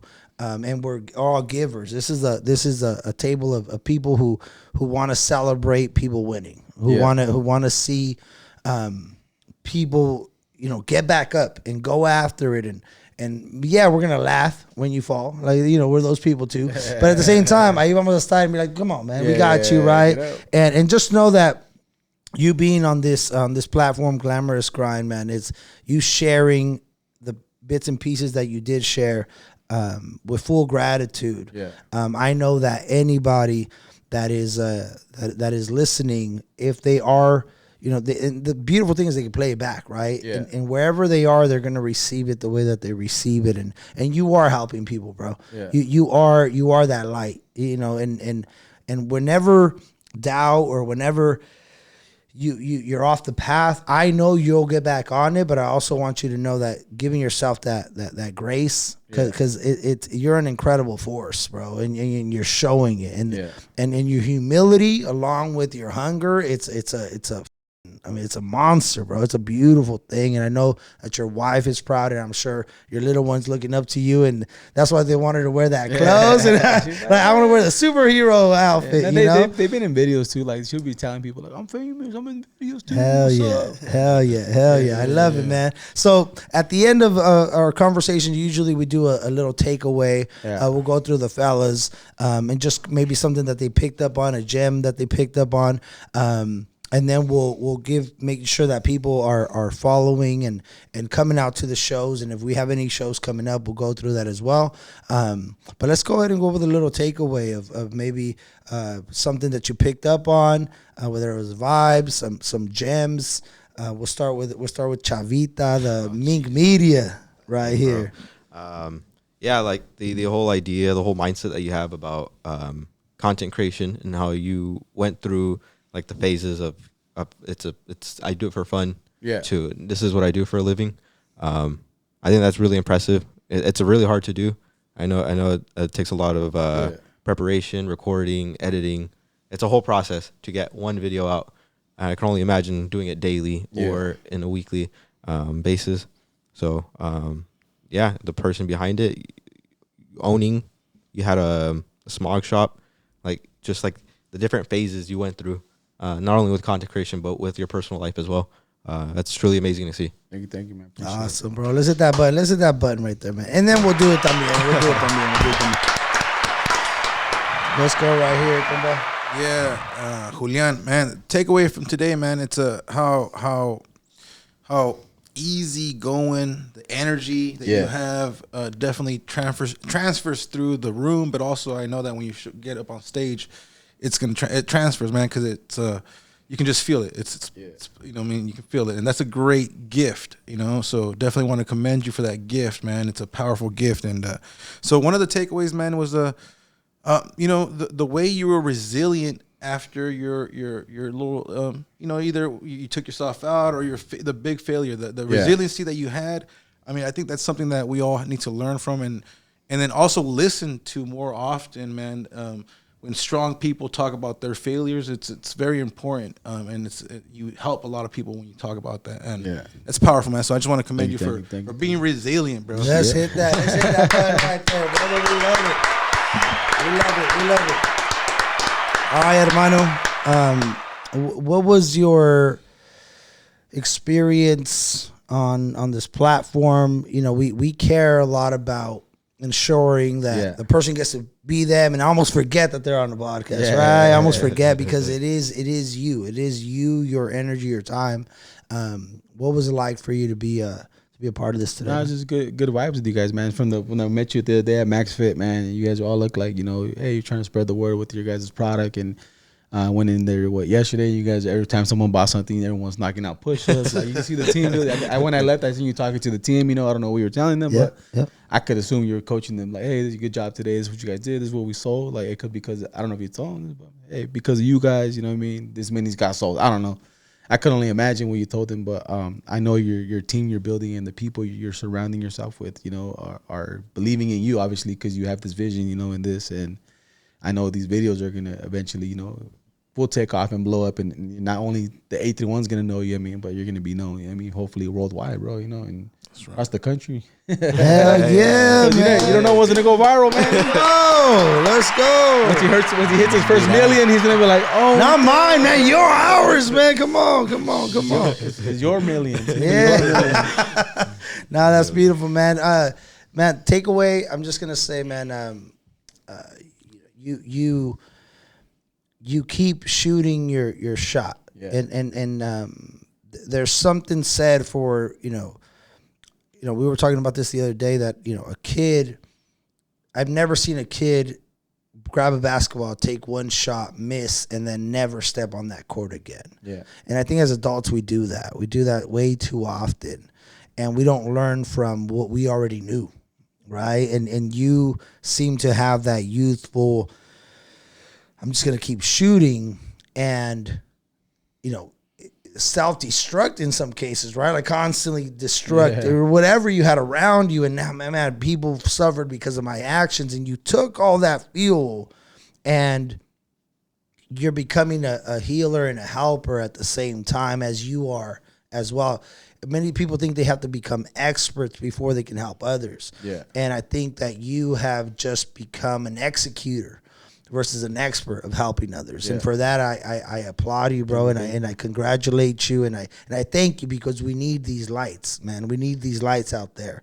And the more of us there are, I always say this: one light in the dark is lonely, but two or more becomes a party, right? When you see lights in the dark, you're like, dude, there's something popping over there. And when I can see more lights, where I'm gonna be like, dude, continue to be that light.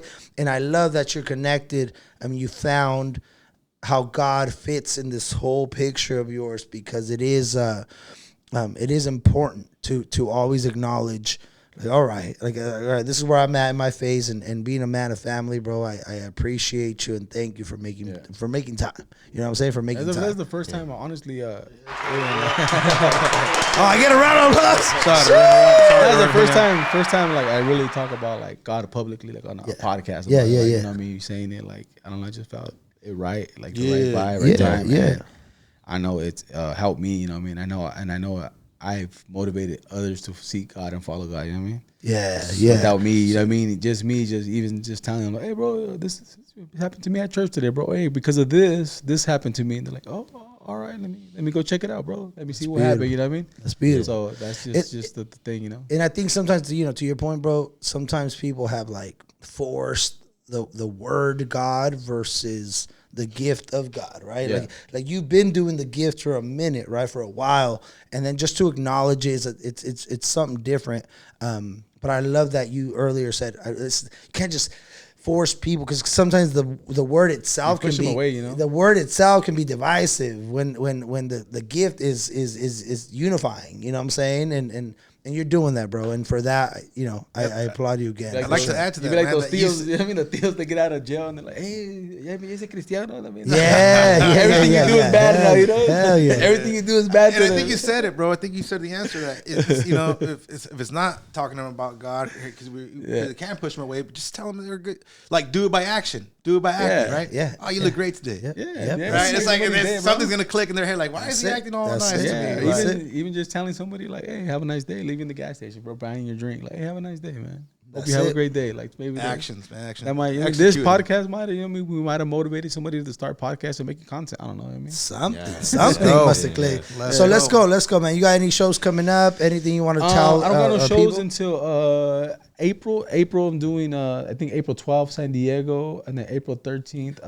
Where at in San at the Diego? Mic Drop Comedy Drop, San Club, Diego. and then Haha Comedy Club in North Hollywood the 13th, and then the 14th I think we're doing a Mic Drop in Arizona, and then March 18th I think I'm in Florida, and then March I can't remember the dates. They're on my Instagram. Make sure you send them to us. Make sure you send them to us so we can put them up. They're all on there somewhere. And how do people And follow what is your you, man? Instagram? Yeah, what Hey, is my that? Instagram is at El Gordo Mamon. On you can also just put Julian Gonzales. It'll pop up. It's a little round, little color on Instagram. If you go to Facebook too, just put El Gordo Mamon. It'll pop up also. TikTok, Facebook. YouTube. El Gordo Mamon. It'll pop up. That's beautiful. Check out my man. stuff. I have stand up clips. I have full sets on there. You guys can check out too and everything if you want to check it out and be like comment like this guy sucks. And then maybe you guys, I'm pretty sure you guys have seen it. I Always mean, I haters. gotta throw out the one that I caught my attention a long time ago was the Cholo tears, bro. Oh, that thing's viral. That dude, they just went viral again because the dude died. What's his name? Brenton Wood. Brent Woods. So he died, right? And everybody's post. Everyone sends Shout it out to to me. Brent Woods. Everyone sent it to me. They put my video over. Yeah. They're like, we just heard a loud cry from Los Angeles right now. And it's me. So people may think this is rain, but this is real Cholo tears. Yeah. Hey. That's real, man. That's real. You gotta catch that one, Cholo tears. So at the end of every podcast, man, our motto is be a savage Be a and savage. go after your wildest dreams. What we do is everybody goes through it. So it'll be Sal, it'll be Coach R, it'll be yourself, and then I end it. And we put everything into it. And we really, that's what you have to be. You have to go outside. You have to be willing to go in the dark. You have to be willing to get scraped up. You better judgment, humiliation. I mean, you got to be a savage to get across that street, right? There is no crosswalk. There's no crosswalk to your dream, bro. You really got to go after it. So let's go ahead and go with the motto, Sal. Hey, be a savage and go after your wildest dreams. Yeah, be a savage and go after your wildest dreams. Let's go. Be a savage and go after your wildest dream. That's right. Be a savage and go after your wildest dreams. This has been Glamorous Grind Podcast. Let's go.